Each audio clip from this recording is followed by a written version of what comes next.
4번은 functional approaches to language teaching이니까 자, 지금까지는 뭐 했냐면 펑션과 그것과 거의 유사한 개념인 speech act라는 것에 대해서 개념을 공부했죠.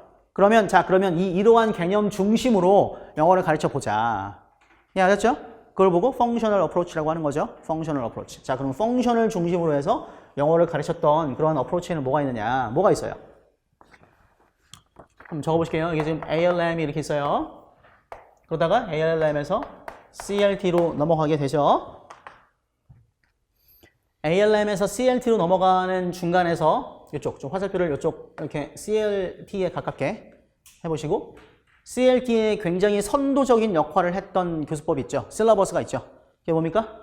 Notional Functional Syllabus인 거죠. Notional Functional Syllabus. 얘는 일종의 어프로치예요. 어프로치가 뭐죠?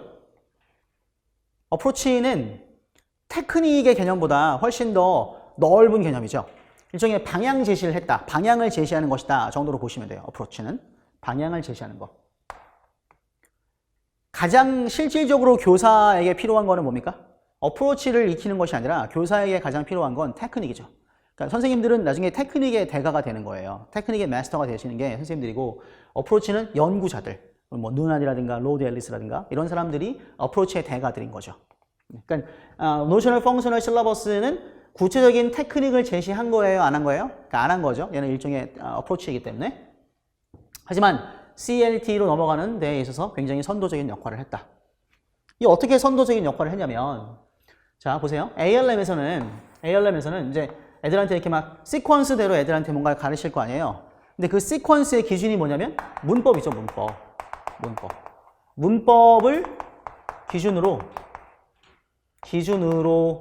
하는 시퀀스로 이렇게 쭉 나간 거예요. 오늘은 비동사, 내일은 뭐 비동사의 부정, 다음 날은 비동사를 이용한 의문문 이런 식으로 문법을 중심으로 한 그러한 시퀀스대로 애들한테 하나씩 가르쳤는데 근데 노셔널 펑셔널에서는 뭘 가르치는 거예요? 여기서는 이 시퀀스의 기준이 뭐가 됩니까? 당연히 펑션이 되는 거죠. 펑션을 기준으로 만든 시퀀스대로 애들한테 쫙 가르친 거예요. 그러니까 예를 들면 오늘은 챕터 5예요. 챕터 5 이렇게 한 다음에 ALM에서는 챕터 5의 이름이 frequency adverb이었죠. 빈도부사. 한글로 적겠습니다. 빈도부사. 똑같은 챕터 5인데 ALM에서는 챕터 5의 이름은 빈도부사. 노셔널 펑셔널 실러버스에서는 챕터 5의 이름이 빈도부사라고 이름 짓지 않고 뭐라고 줘요? 시간 이렇게 하는 거죠. 시간. 그럼 이 시간이란 말이 뭐예요? 시간이라는 게 노션이죠. 제너럴한 노션을 준 거죠. 그리고 이제 5-1 이렇게 한 다음에 그 다음에 이제 뭐가 나오냐면 frequency, 뭐 빈도, 시간 중에서 빈도 이렇게 해가지고 조금 스페시픽하게 narrow down 되고 있는 거죠. 이해갔습니까? 그러니까 얘하고 어떤 차이가 있는지 아시겠죠? 근데 이게 지금은 뭐 별거 아니고 당연한 것 같지만 이게 당시로서는 혁신적인 거였어요. 아니 애들이 문법을 가리키는 그 교수 요목을 문법을 기준으로 해서 하나하나 가르치지 않고 펑션을 중심으로 해서 하나하나 가르친다는 것이 여기서 이렇게 가는 이 전환이 굉장히 혁신적인 전환이었던 거죠. 당시에서는. 지금으로 치면 뭐 별거 아니지만. 이해갔습니까? 하지만 이 노셔널 펑셔널 실러버스에는 한계가 있죠. 한번 적어보실까요? 한계.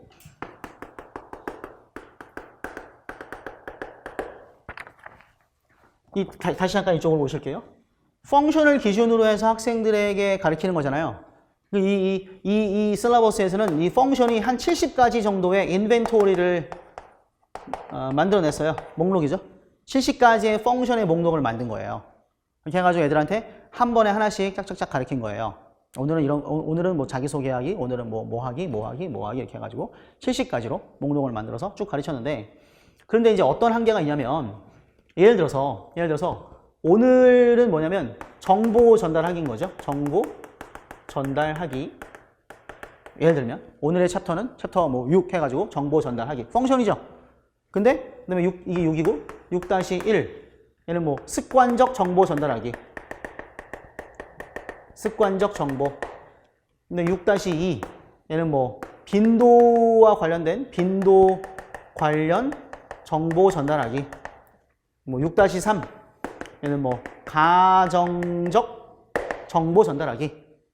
이렇게 이제 애들한테 가르치면 왜 습관적 정보를 먼저 가르치냐면 이건 현재 시제인 거잖아요. 현재 시제니까 이게 가장 기본적인 거니까 얘를 먼저 가르치고 그 다음에는 빈도는 이제 아까 여기서도 배웠던 frequency adverb와 관련돼서 빈도 관련 정보를 가르치고 얘는 이제 문법으로 따지면 가정법이겠죠. 가정법적인 정보, 가정법을 활용한 정보를 가리키는 걸 배우겠죠. 가면 갈수록 조금 더 어려워져요, 쉬워져요? 가면 갈수록 어려워지죠? 그리고 이게 가만히 보세요. 누적적이에요, 안 누적적이에요? 누적적이에요, 누적적. 오늘은 정보 전달하기 중에서 이거 맨 처음에 이게 쉬워요. 이거 먼저 배우고 그 다음 날은 이거 배우고 그 다음 날 이거 배우고 누적적으로 가리키는 거잖아요. 한 번에 한 가지의 펑션만 누적적으로 가리키는 거예요. 한 번에 하나의 펑션만 누적적으로 이렇게 가리킨다고요. 근데 우리 일상생활에서 우리 일상의 의사소통이 한 번에 하나의 펑션만 활용하나요? 그것만 왔다 갔다 하는 게 아니죠. 여러 가지의 펑션이 왔다 갔다 하는 거죠.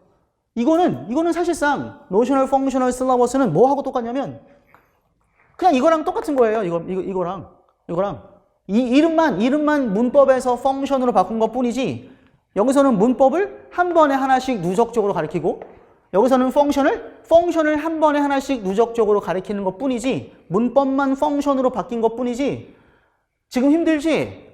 다 배우고 나면 괜찮아. 다 배우고 나면 괜찮아. 과외 끊지 마. 하는 말이 똑같잖아요. 지금 요 ALM하고 똑같잖아요.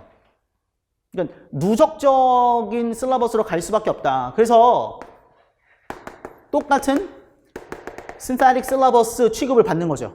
로드 앨리스는 ALM의 structural syllabus죠. 얘가 ALM에서 교수 요목이 structural syllabus 한 번에 하나씩 문법 포인트를 가리킨다라는 structural syllabus나 그거와 노셔널 펑셔널 실러버스나 똑같이 누적적으로 하나씩 가리키고 학습자가 가장 마지막에 그동안 배웠던 것들을 다 합쳐야 한다. 하나의 프로덕트를 완성시키기 위해서는 그런 의미에서 똑같이 synthetic syllabus인 거죠. 이게 이제 굉장히 비판을 많이 받는 거죠. 처음에는 굉장히 혁신적이었지만. 왜 비판을 받았는지 이해하셨어요? 그래서 이거에 대안으로 제시되는 게 뭐예요? 이렇게 펑션을 한 번 하나씩 주지 말고 이거에 대한 대안으로 뭘 주면 되는 거예요? 태스크를 주는 거죠. 이거에 대한 대안으로서 학생들한테 태스크를 주는 거예요.